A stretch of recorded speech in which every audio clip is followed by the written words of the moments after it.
सिर्फ 1 मिनट। क्या करें अगर कोई दोस्त ही कभी दुश्मन बन जाए? उसे मना ले हर कीमत पर। क्यों?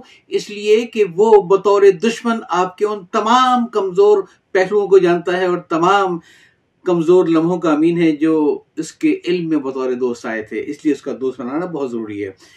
10 बातें मैं आपको बताऊंगा जिसके तहत आप अपने किसी भी दोस्त को दोबारा दोस्त बना सकते हैं।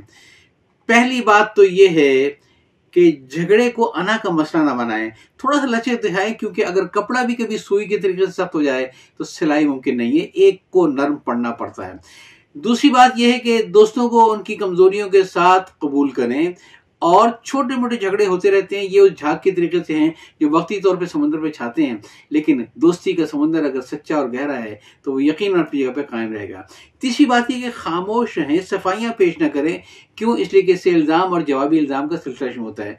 चौथी बात यह कि मामले को अपने और अपने दोस्त के हद तक महदूद रखें, दूसरों को इसमें मुलव्विस ना होने दें। अगर कोई आपसे पूछे भी तो सिर्फ इतना कह दें कि वक्ती गलतफहमी है, मेरे बड़े अच्छे दोस्त हैं, दुआ कीजिए अल्लाह से कि सब ठीक हो जाएगा। पांचवी बात यह कि नाराजगी की वजह को समझने की कोशिश करें, अगर अपनी छोटी सी भी गलती हो तो फौरी तौर पर इसे तस्लीम कर लें।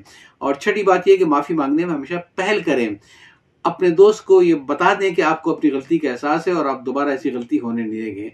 सातवीं बात यह कि अपने रवैये से जाहिर करें कि आप दोस्ती की बहुत कदर करते हैं और आप उसका दिल जीतने की पूरी कोशिश कर रहे हैं। आठवीं बात यह है कि थोड़ा सब्र करें, वक्त लगेगा इसके अंदर, लेकिन एक वक्त आएगा जबकि आपका दोस्त ये मान जाएगा कि आप दिल से उसके दोस्त हैं और दोस्ती को बरकरार रखना चाहते हैं। नवी बात यह कि जब ताल्लुकात बहाल हो जाएं तो फिर माजी का किस्सा कभी नहीं लेके आइएगा, जो हो गया सो हो गया, उसे भूल जाएं।